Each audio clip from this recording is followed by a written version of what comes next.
Hello everyone, नमस्कार। स्वागत है आप सभी का आज के हमारे इस ब्लॉग में।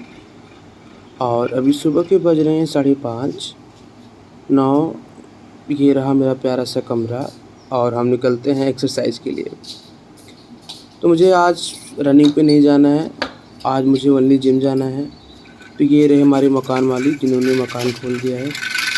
तो हम निकल गए हैं जिम के लिए और आज का भी अपना कुछ टारगेट है और उस टारगेट को अचीव करना है। उस टारगेट को अचीव करने के लिए जितना भी प्रयास होगा मैं करने की कोशिश करूँगा। और आप अपने टारगेट को हमेशा प्राथमिकता दीजिए, मतलब सबसे पहला काम वही करना है। तो मेरा सबसे पहला काम है अपने हेल्थ के ऊपर, और जिसको करने के लिए मैं जा रहा हूँ। और अगर इस उम्र में आप हेल्थ, पढ़ाई या किसी स्किल के ऊपर नहीं दे पाएँ तो जीवन भर कभी नहीं दे पाएंगे, ऐसा बड़े कहा करते हैं। तो बस मैं उसी सोच के हिसाब से थोड़ा-सा अपने आप को मॉडिफ़ाई करने की कोशिश कर रहा हूँ। और ये रहा हमारा प्यारा जौनपुर देसी चौराहा, जहाँ पे आपको हर दिन रास्ते में जाते-जाते ही मुझे समझ में आया और मैंने पढ़ा भी था। तो ज्ञान की बातें ये आज की हैं कि कोई भी इंसान या कोई भी विचार आपके साथ हमेशा नहीं रहते। ये निरंतर परिवर्तनीय है और आप कभी ये मत सोचिए कि कोई पर्सन मेरा हमेशा बन के रहेगा, मेरा हमेशा साथ देगा। आपको हर चीज़ में अकेला चलना है। अगर आप अकेले नहीं चलेंगे तो आगे नहीं निकल पाएँगे। अगर आप सोचेंगे कि कोई मेरी हेल्प करे, कोई मेरे काम में हाथ बटाए, कोई मेरी स्किल में सहायता करे, तो मैं आगे निकलूँ, ऐसा कुछ नहीं है। और ये भी ज़रूरी नहीं है कि हर टैलेंट इंसान लेकर पैदा हो। कुछ चीज़ें हम अपने एनवायरनमेंट से, कुछ चीज़ें हम अपने लोकल लोगों से सीख सकते हैं। तो मेरा काम यही रहता है, हर किसी इंसान के अंदर जो भी मुझे अच्छाइयाँ नज़र आती हैं, मैं उन्हें सीखने की कोशिश करता हूँ।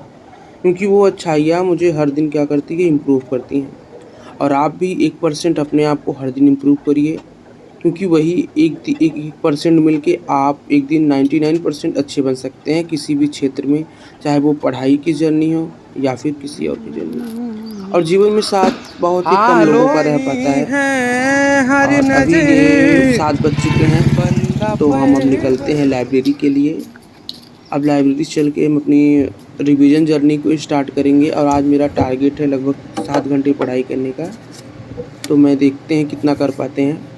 तो अभी हम फ्रेश हो ये चुके हैं। छात्रों नमस्कार। अगर आप bachelor of education, master of education, प्रथम सेमेस्टर के छात्र छात्राएं हैं तो समर्थ पोर्टल द्वारा आपका रिजल्ट जारी कर दिया गया है और आप वेबसाइट पे जाकर अपने परिणाम को देख सकते हैं। और पढ़ाई करते करते एक चीज़ें तो मुझे समझ में आ गई है कि अगर हम किसी भी चीज़ पे फोकस करते हैं, वो चीज़ें हमें याद होती हैं और वो हमारी मेमोरी में रहती भी हैं। भले उस टाइम मुझे याद ना आए, लेकिन कभी-कभी अचानक से वो चीज़ें हमें याद आ जाती हैं। तो अगर आप हॉनेस्टी के साथ पढ़ाई करते हैं, तो ज़ाहिर-सी बात है कि वो पढ़ाई आपकी रियल होती है और वो आपके ब्रेन में रहती है। मैं कभी-कभी रिकॉल या मेमोराइज़ भी करता हूँ आते-जाते, तो मुझे पता चलता है कि नहीं, चीज़ें मुझे याद हैं। और मैं इसी सोच के साथ और भी गहराई से चीज़ों को पढ़ने की कोशिश करता हूँ।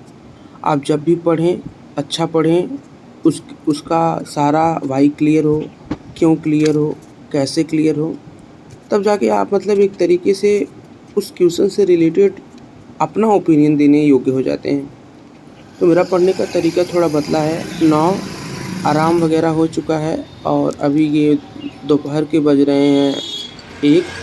मैं आ गया हूँ साइकिल बनवाने, क्योंकि मेरा साइकिल ख़राब हो गई है, पंचर है और मुझे 4 बजे ट्यूशन के लिए भी जाना है। और ये जिस भी पौधे का पेड़ है, मुझे बहुत ही ज़्यादा खूबसूरत लगता है और मैं इसे हर दिन देखना चाहता हूँ। और कुछ लोग टूटे भी आपकी दिल ज़िंदगी को में ऐसे होते हैं जिनको आप जोड़े हर दिन देखना कैसे। चाहते हैं। तो अभी हम निकल पड़ते हैं होम ट्यूशन के लिए। तनिक तो हो होम ट्यूशन भाई जाए पहुँच चुके हैं। नैन लड़ जई अंदर हैं से गेट नजर। बंद है, देखो कैसे खोलते हैं।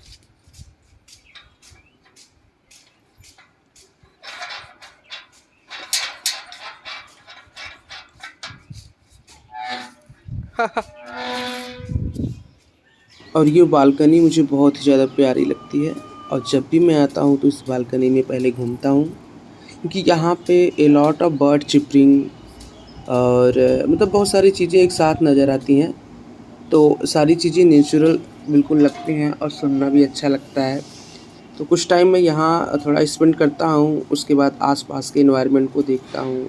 बहुत ही अच्छा लगता है एनवायरनमेंट, क्योंकि यहाँ पे बहुत सारे बर्ड भी हैं और मतलब जैसा हमने किताबों में पढ़ा था वैसा हमें नज़र आता है कि आपके आस-पास ढेर सारे पौधे की वैराइटियाँ होती हैं, इंसेक्ट होते हैं, वो मतलब कैसे एक-दूसरे के साथ जुड़े होते हैं। मतलब किताब की पढ़ी हुई चीज़ें जब प्रैक्टिकल ज़िंदगी में आप उसको अप्लाई करके देखने लगते हैं, तब आपके नॉलेज को एक मीनिंग मिलने लगता है। तो मुझे भी कुछ ऐसा लग रहा था, तो अभी हमें हॉनेस्टी के साथ वहाँ आयुषी को 1 घंटे पढ़ाना है और आयुषी को 1 घंटे पढ़ाने के बाद फिर हम निकलेंगे अपने ग्राउंड के लिए। तो अभी आज जो हम आयुषी को चैप्टर पढ़ा रहे हैं, वो इसमें एनिमल्स, इंसेक्ट मतलब कैसे एक-दूसरे के ऊपर डिपेंडेंट होते हैं और ऐसा नहीं है कि हम कंप्लीट हैं, हमें किसी की ज़रूरत नहीं होती है। हर इंसान को हमेशा किसी न किसी की ज़रूरत होती है और हमारी लाइफ़ ही ऐसी है कि हम एक-दूसरे के ऊपर डिपेंडेंट रह के ही जीवन सर्वाइव करते हैं, चाहे वो एनिमल्स हो और चाहे इंसान हो, चाहे कोई जानवर।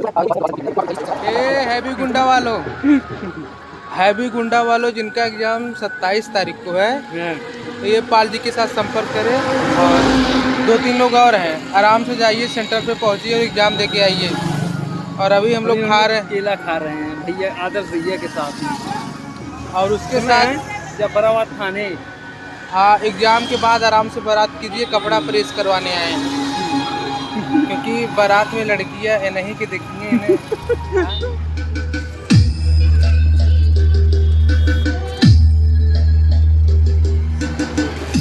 और शहर भी आपको बहुत कुछ सिखाता है और मैं जिस एग्ज़ाम के लिए प्रिपेयर कर रहा हूँ, तो एक तरीके से ये सोसाइटी बहुत ही ज़्यादा मुझे इम्प्रूव कर रही है। हमारा कम्युनिकेशन इम्प्रूव हो रहा है। हम गवर्नमेंट के कार्य को यहाँ देख सकते हैं, ये सड़क परिवहन का काम चल रहा है। तो मतलब बहुत सारी चीज़ें जो किताबों में हमने पढ़ी होती है, वो प्रैक्टिकल ज़िंदगी में नज़र आती हैं कि किस प्रकार से गवर्नमेंट की कोई भी स्कीम काम करती है, कैसे। ये रहा हमारा प्यारा डिग्री कॉलेज। अभी शाम के बज चुके हैं 7:30 और मैं आज ग्राउंड पे नहीं पहुंच पाया क्योंकि मुझे कहीं और जाना था और मैं वहां से लौटा तो उसका व्यू मुझे बहुत ज़्यादा अच्छा लग रहा, तो मैं थोड़ा सा कवर करने की कोशिश किया। तो अभी हम पहुंच चुके हैं अपने रूम के बिल्कुल पास और इसी के साथ आज मेरा पूरा दिन बीता। आई होप कि आपको ब्लॉग अच्छा लगा होगा और बहुत सारी चीज़ें सीखने को भी मिली होंगी। इसी के साथ आप चैनल पे बने रहिए और चैनल को सब्सक्राइब, शेयर करना बिल्कुल ना भूलिएगा। और आते-आते थोड़ी-सी पढ़ाई भी करने की कोशिश करता हूँ, लेकिन नींद इतनी ज़्यादा लग रही थी कि बिल्कुल पढ़ने का मन नहीं किया। लेकिन फिर भी मैंने ज़्यादा एमसीक्यू नहीं सॉल्व किए, 50 एमसीक्यू सॉल्व किए, फिर उसके बाद सो गए। तो भाई आपकी शुरुआत भी अच्छी होनी चाहिए और अंत भी अच्छा होना चाहिए, क्योंकि आप इस उम्र में अपने आप को जैसा बनाएँगे, आपका फ्यूचर उसी तरीके से होगा।